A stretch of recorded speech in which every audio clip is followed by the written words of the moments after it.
On the fight now, I guess, how are you feeling physically, first of all? See the bandage on your nose. Yeah, I feel fine. Just a little superficial scratch, but yeah, I feel great otherwise, man. You're not going to get out of there after 15 minutes without being a little banged up, but I'm pretty damn pale, so this is more just like, I'm like a sheet of paper, man. You hit me with something, it's like red marker on there, so I don't wear damage the best, but no, I'm fine. Bit of a weird fight, obviously, especially with the first round. I mean, we know what Kevin was going through, the cameras on him the whole time, seeing if he's recovering. What's going through your mind as like all this plays out and the 5 minutes get close, they're talking to him, and you're, like, there's not full clarity on whether the fight's going to continue or not? I mean, honestly, I was just focused on the fight. I'm like, okay, keep moving around a little bit. Don't get too cold. Don't get too hyped and like frustrated at stuff that you can't control. I know, I think we both threw kicks at the same time, and one of mine went low first. And then that second one, like, my knee hit him in the hip. My shin, I think, brushed his cup, but, like, I got to watch it back. Maybe I'm crazy, but I'm like, dude, I swear my knee hit him in the hip, like, right above the belt line there. But he's just so tall, man. It's hard to, like, his dude's like all limbs, right? It's like his hips are so high, it's hard to get that knee up. So, I'm sure my shin did hit him in the groin, and I bet it hurt. I don't think he was being dramatic or anything. I'm sure it was bugging him. But yeah, a bit of an odd one, but all right, that happened. You can't control it. There's 10 straight minutes. Let's just get back to it and reset her and refocus. And my coaches did a good job of just being like, look, don't worry about that. You're probably down one. Let's adjust. Let's, do this. Get out there and go win this fight. You got 10 minutes to do it. And, yeah, feel good with it. What about, like, in the moments after that where he's, like, wincing and stuff still and turning his back to you and, like, kind of all those moments? Is it tough to figure out how to navigate what you're going to do? Yeah, like, he's like a chaotic guy. Is he doing that because he wants me to, like, rush in and do something stupid and he's going to rip a right hand or something like that and try and knock me out? Like, is he playing possum? Can he just not continue? I'm like, yeah, I don't know. Maybe I should have just gotten on him a little bit more. But whatever, man. Hindsight's 20/20. Yeah, and you should have that 15 next to your name on next week's rankings. I guess, how good does that feel for yourself? I think you might be the first Canadian welterweight who's ranked since Roy McDonald. Yeah, that's sick, man. That's awesome, dude. This has been a dream of mine for a long time, and it's the first step, man. Literally at the bottom of the ladder now, but that's how you start the climb. You got to get on it first. Yeah. Who do you have your eyes on in those rankings? I have my eyes on all these guys, man. Obviously, this fight I'm like really focused on Kevin Holland. This is not a guy you should look past. Like, he's got some losses in the UFC, but he's also beaten some of the best guys, both at middleweight and at welterweight. Fought in main events. Fought like a who's list of just the best guys out there, and he's dangerous. So I'm like, dude, I'm not focused on what's happening after this fight. I'm focused on tonight, and feel like I earned the right to just be like, all right, nice. I'm going to take a little bit of, going to take the rest of the night and be happy with the win rather than focused on what I'm going to do next. Yeah, and you mentioned, he's only lost to very good guys in the UFC, but he said you were 2 steps behind all the guys he usually loses to. So I guess that shows you're on a pretty high level now, right? Yeah, I'd imagine he probably feels differently now, right? Like, maybe he's not seeing where my skill level is, but, after 15 minutes in there, like, I felt like I was the better of the two of us, and, it wasn't a perfect fight, but I was happy with the performance overall, and, yeah, man, definitely went out there and proved I'm one of the best guys in the world. Mike, when you're waiting for Kevin to kind of make up his mind in terms of, the doctors over there, the refs over there, they're asking him, are you going to continue? With some of the officiating earlier in the evening, was anything going through your head like, oh, man, I hope nothing wonky comes through in this one? Not like with anything that happened earlier in the night, even though, it was kind of an unusual night as far as, like, some calls and stuff. The only thing that had me concerned was when they brought the doctor in, and the doctor turned to the ref, and the doctor's like, he's not giving me a definitive answer. I was like, no, come on. Like, don't. Because of that, like, no way, man. That wasn't I didn't think that was a bad shot. Like, okay, brush the cup, but, like, I'm sure it hurt. It doesn't feel great, but, like, come on, man, no way. I was, like, please don't let this be the reason this ends. Like, we're going to have to run this back because of a groin shot and get out of here. But, luckily he was like, all right, he's a gamer. He's tough. He's down to keep going. So good on him for continuing. And then, had you seen the outcome of Jazz's fight before you went out? Man, that one's a tough one. That's a good friend. That's someone who's in the room with me every day, and you see the work she puts in, and that's not like a reflection of where her skill is. I think that was a great matchup for her to really shine, and she looked so good this camp. I'm like, holy shit, dude! I don't want to be a 125-pound chick having to get in the cage against Jazz, man. She's so good. She works so hard. She's so dedicated. She's got such a great attitude every day. She just brightens the room with her work ethic, and joking around, and we all have bad days in the practice room, but is never like too down on herself, and she's a big inspiration. So my heart goes out to her. We've had that now where it's been the opposite outcome for both of us. UFC Toronto, I had a big letdown at the very end of the fight, and she had one of the most dominant fights statistically in UFC history. It's like, and then she had a really rough night tonight, and then I had a great night, and it's just, you feel so happy for yourself, but then like one of your good friends and teammates has a really rough night. It's tough. Tons of respect for my wrestling coach Chris Prickett, who's engaged to Jazz.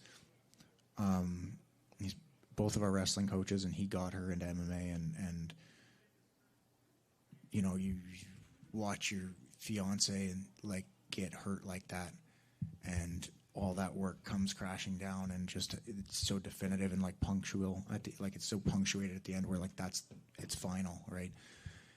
And he had to come backstage and just wipe the slate clean and be there for me, and I didn't feel anything negativity wise or loss of focus from Prickett. So like, man, I don't envy having to have his job tonight, but man, what a fucking beauty for being able to rally for me. So much appreciated. And then as soon as I got stitched up, he's like, all right, I got to go be with Jazz. Like, yeah, of course, man. Tell her I love her, and I'm proud of her, and hope she's doing okay. And then last one for me.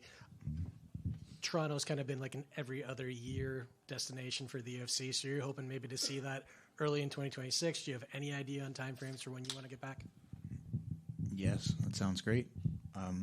If that's the game plan, is Toronto for earlier in the year, if that's what you're saying, then yeah, that'd be awesome. I'd love that. Thank you. Mike over here. So, talking a bit about obviously Jasmine losing, and then also what happened with, like I said, the groin strike and everything. Like, how challenging was this fight mentally, just from having to deal with both those kind of stressful situations? Like, how were you able to kind of keep your focus and go out there and get the victory? I mean, the most stressful part of it is you're fighting in a cage. Like, standing on the side is not the most stressful part of fighting someone in a cage. Yeah. But well, just mean like worrying that the fight might not continue, right? So again, like, I'm just in my head still in the fight. I'm not real. Like, there's part of me that's like, no way, come on. But I'm like, all right, they're gonna talk for a bit. Dan Mergliato's gonna say, come on, get back to it, and we'll continue. I was like, there's no way this fight's over from that groin shot. It didn't really feel like that was going to be the end of it. And maybe that's what it feels like when it doesn't work out. Like, had it been like that, but yeah, no, I felt good. I felt like I stayed composed. I felt like I stayed focused. You just focus on what's in front of you, man, and it's winning the fight. Were you worried they were going to take a point away? Because that happened earlier, right, with the groin shot. Yeah, that I was a little more worried about, because that would have put me in a real different spot where I probably would have had to get the finish. And fuck, I almost did get the finish at the end of the third, dude. That arm triangle, I should have cinched it just 5% deeper, because that was close, man. But I got a little bit too hungry for it. But he's a vet, man. That's a guy who finds ways to survive and finds ways to win fights and finds ways to make fights awkward and uncomfortable. He's a solid fighter. Tons of respect to him. I was cage side. It didn't look like Holland was talking any trash during the fight, was he? Or was there any stuff he said? No, he said two things. I think when we came out for the third, he walked out and he grabbed his groin. He's like, "Damn, you did a number on these today." And I was like, "I'm sorry." And then when I took him down at the end of the third, he goes, "Oh man, that was a real GSP move." I think those are the only two things he said in the octagon. Obviously, one of the biggest wins of your career. You could argue maybe it was the biggest. But you kind of go back to that fight with Neil Magny where it didn't go your way. You had that veteran. You didn't pass the test. Now, tonight you sort of do that. Similar opponent. Is there a sense of redemption a little bit getting this win, especially co-main event, a lot of eyeballs. You go through there and you get it done. Yeah, no kidding. Especially if it had been that like last 20 seconds arm triangle or whatever, that I feel like would have totally vindicated that UFC Toronto outcome, right? But even just being willing to go for the choke at the end of the third and then just, continue to fight when it doesn't work out and win by decision. Like, look, man, yeah, I can go the distance, and I feel like each round kind of got better throughout the fight. So if anything, like I'm moving in the direction I want to be moving, where it's like, all right, man, like all my finishes are in the first half of the fight, but I'm not just an early round fighter. I'm a guy who can outclass you throughout a fight. And I just got one more quick one because your friend Kyle Nelson fought earlier in the evening. A bit of a weird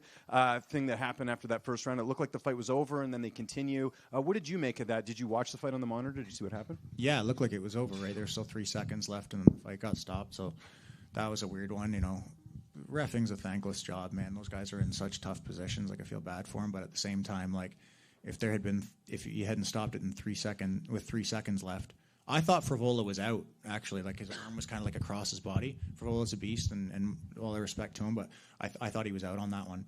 And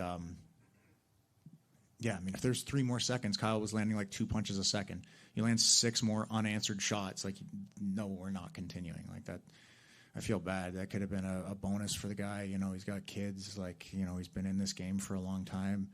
Kind of a guy that has been overlooked in a lot of ways, and he's a tough dude and a good, humble guy and a good father. And yeah, man. So that's kind of tough. It didn't work out for him in that way, but glad he got the win and back on the win track and looking great at 55. Hey, Mike, one from me. Just can you talk a little bit about what this is like in front of a Canadian crowd? Pretty cool. Yeah, it's awesome, man. You get out there and just like stand in the tunnel waiting to walk out, and just all the fans are like, you gotta hear people walking. It's like, oh, there he is, right there, Mikey. Yeah, let's go. And I'm like, I want to engage in it because that's like just feels so nice. But I'm like, all right, man, I got a task at hand, man. I got one of the toughest guys in the world in front of me, toughest guy I've ever fought.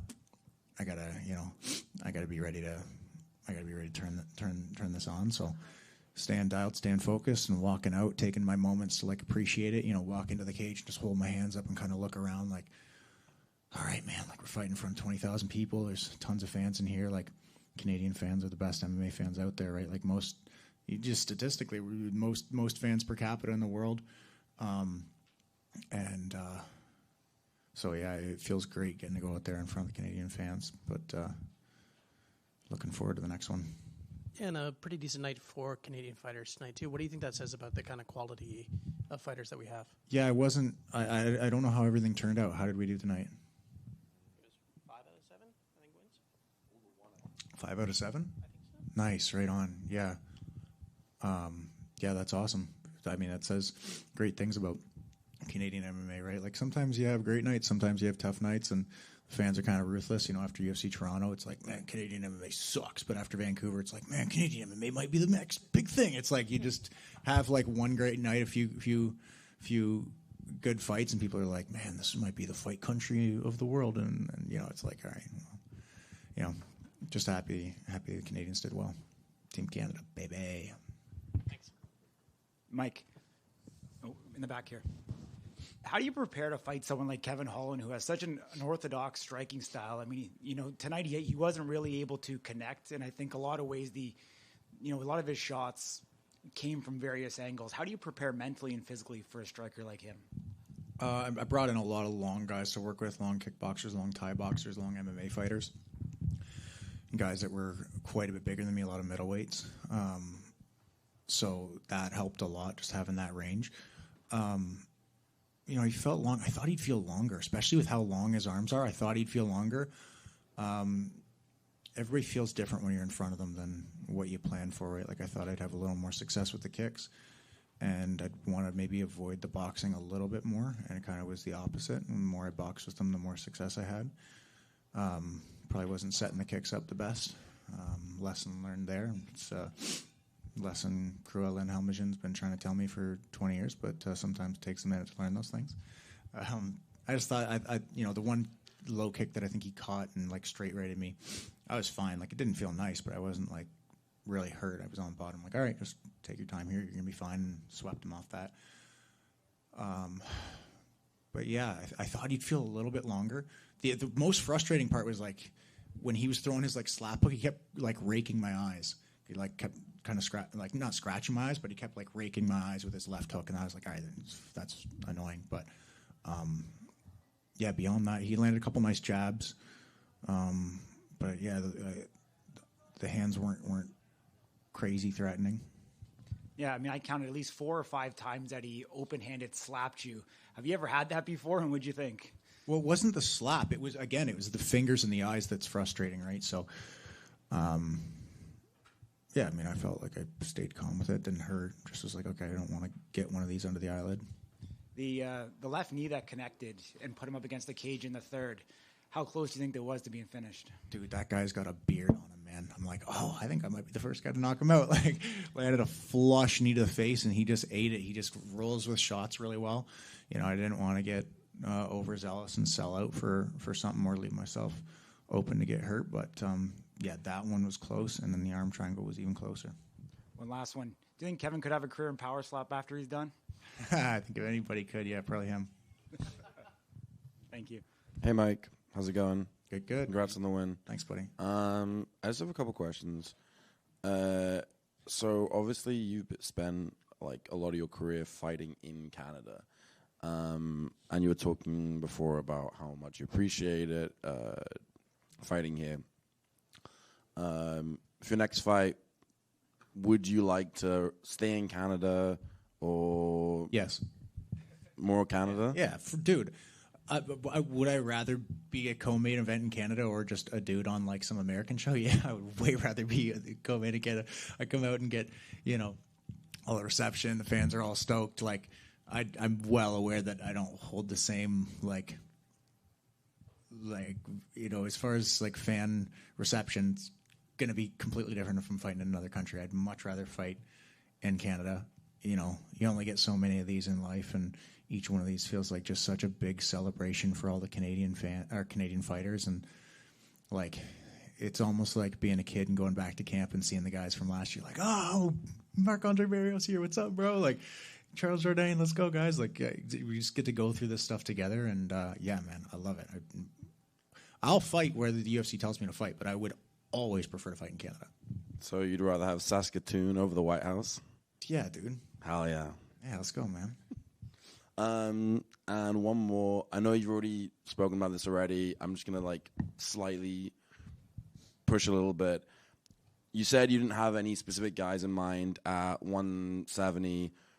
Are there any like matchups that kind of make sense or intrigue you? Colby, Gilbert, like a couple of those names are in the 10-11 spot that could make sense from 15. Sure. Yeah. Also, fucking missed opportunity, but it says Saskatoon or the White House, Little House on the Prairie over the White House. So how about that, man? Oh, you got me. And yeah, just one more thing regarding like scraping the eyes with Kevin Holland. Do you think ref should be kind of like take some like little precautions to kind of like keep guys from doing that? It's not against the rules, but it's kind of like you're in that like almost like John Jones, like kind of like borderline territory. Do you wish the ref maybe had done a little bit just to like ease it up a little bit and say be careful, or do you think it's fine how it is? I mean, yeah, if you got to watch the hands in the face, right? Like you're scraping the face, you got to watch it. I mean, shit happens in fights, but it didn't affect my eyes at all, thankfully. But yeah, I mean, something like that happens. You got to be on it as a ref. All right, thanks, Mike. Appreciate it. Thanks. Awesome. Thanks, guys.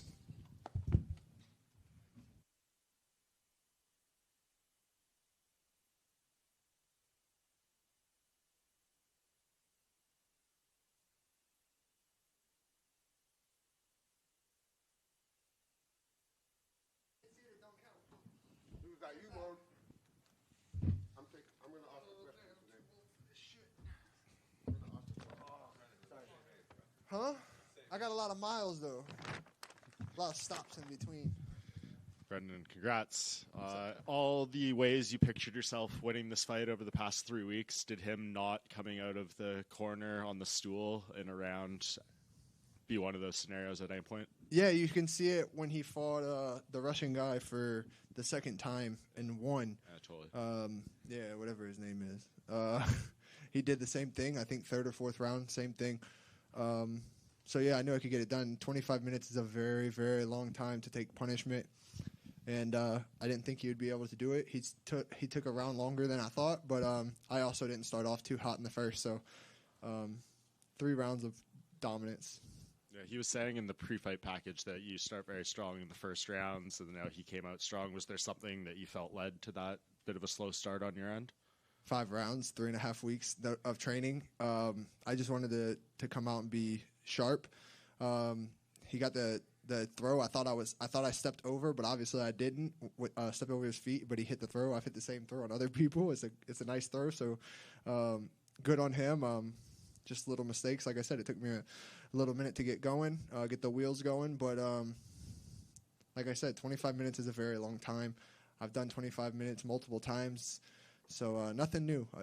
This whole thing didn't present anything that I haven't had before. I've been in this game a long time, highest level, fighting some of the best guys in the world. So I wasn't shocked by anything.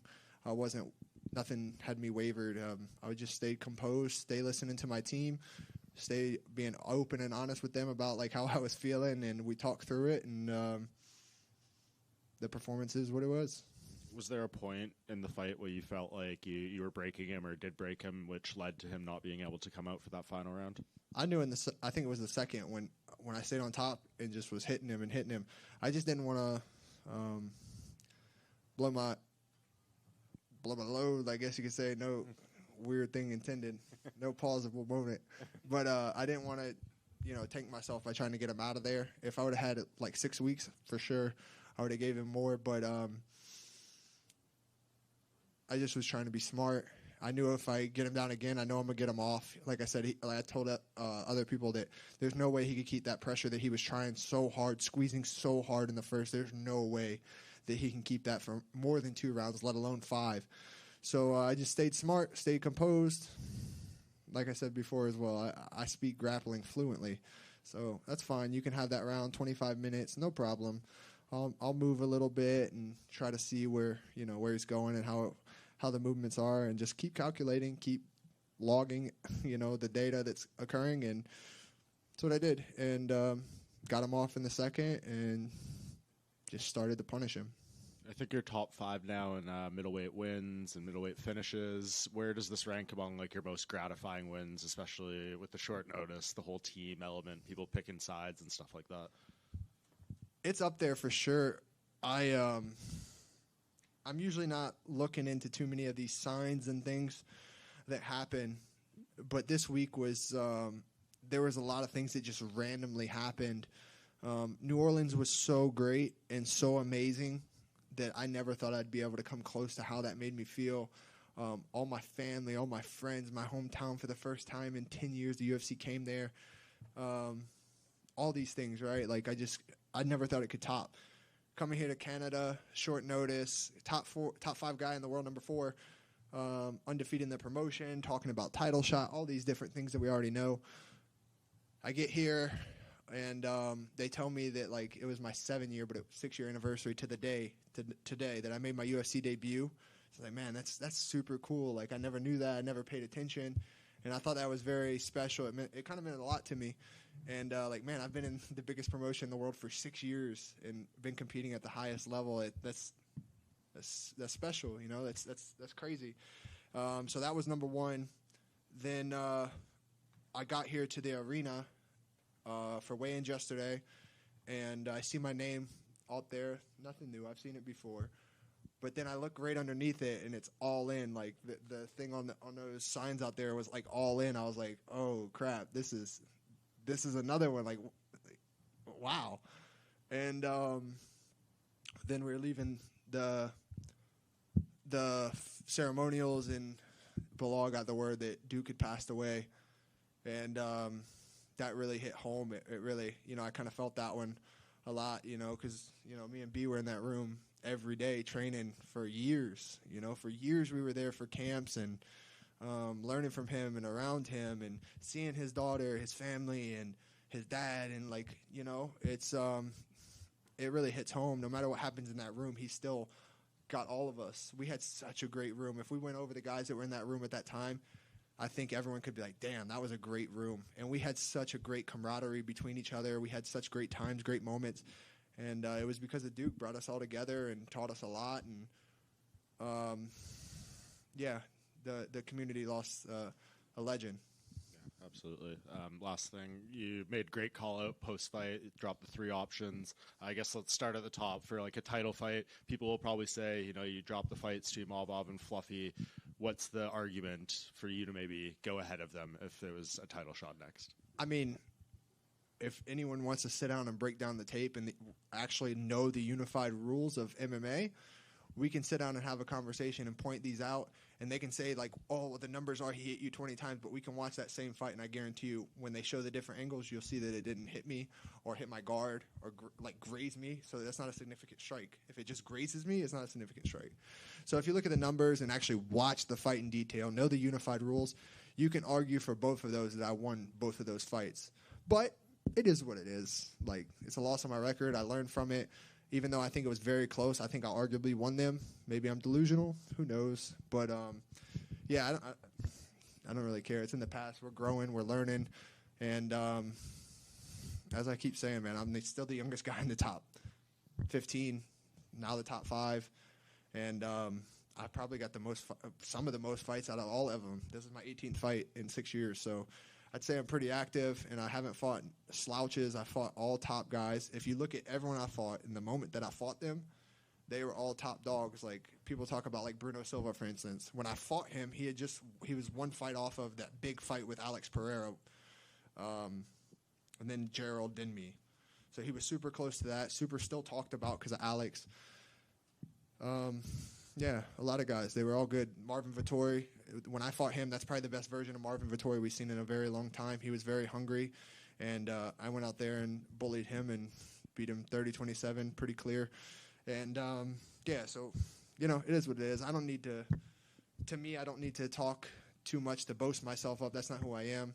I let my record, my actions speak for themselves. Don't get me wrong. I like to talk a little shit every now and then, but I don't like to get into it with nobody because I have a weird temper sometimes to where I just don't want to talk anymore. So I'm at the point in my life, I just come here, I get the job done, I give my best, I put on the best performance I can for the fans, for everyone here, for the promotion. I step up, and I'm trying to be the face. I'm trying to grow and be the best I can be. You know, this division's stacked. It's steady growing, even more stacked, and I'm still here at the top, and I'm still trying to reach that belt.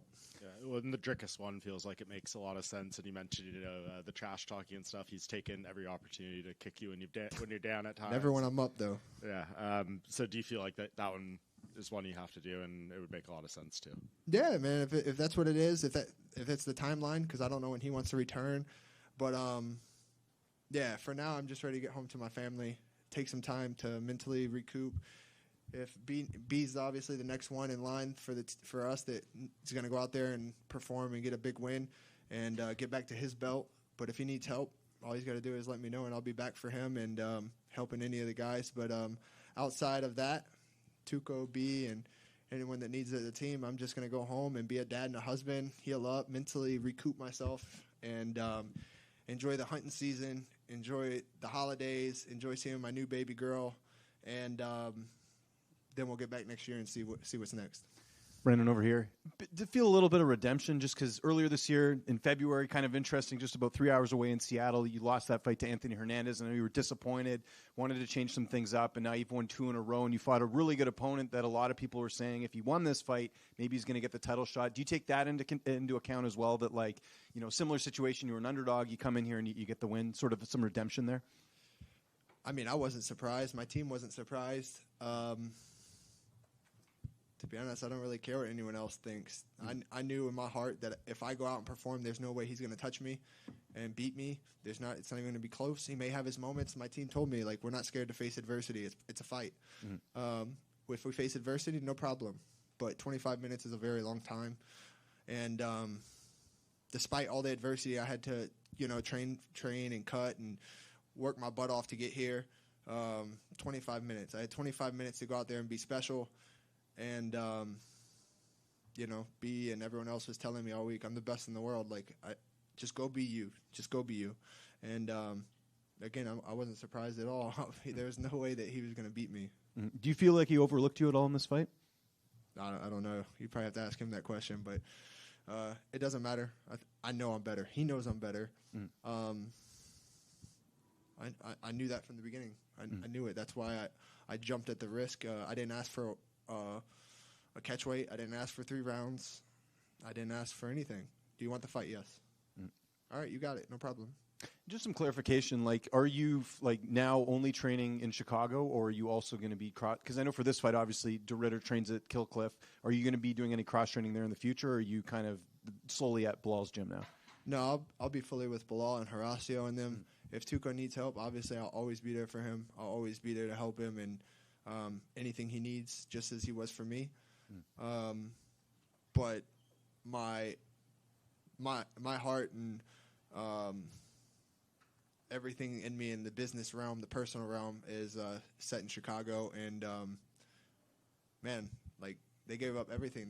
They left like time with their families. They reorganized their schedules on literally a day's notice. One day, I gave them a heads up, but then it was for sure on one day.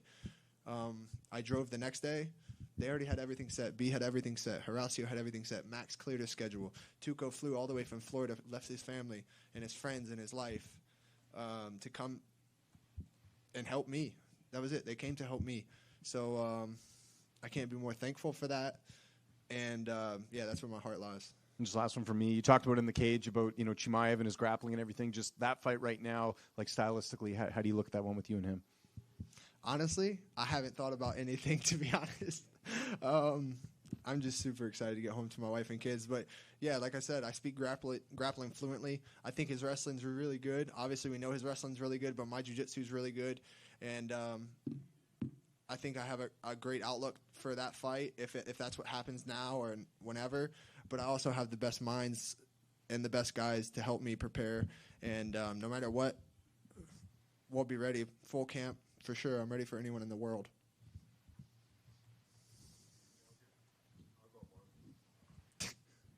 What's up, Brendan? How are you? It's been a minute. Hi, buddy. What do you have to say to the guys who are responsible for the rankings? We saw DeRitter scrape by the skin of his teeth against Robert Whittaker with a split decision, and they instantly put him at 4 where Whittaker was. Do you expect to be number 4 after convincingly and handedly destroying the number 4 guy? I would expect that, but it seems like there's some intoxication amongst those responsible for the rankings. So just tell me where you think you should be come There's Tuesday. someone in here on this ranking panel, isn't there? No? No, honestly, yeah, it's not a lot of us. All right. That guy in the back, B. Come on, bro. We know that these politics work. For some reason, they don't like me, so I'll probably be fucking 6, 7. But watch my bio. That bitch is going to say number 4 here in a couple minutes. So, to me, I'm number 4 in the world. I beat number 4. I'm number 4. They did that shit to me when I fought Andre Muniz. No, not again. Also, that's a nice watch that you're wearing now. What is that? Bro, my boy Maj gave to me, bro. Special moment. I've never been gifted anything like this in my life, and my boy gave it to me. I can't be more thankful for him coming, him and his wife coming out, and dinner was amazing last night, bro.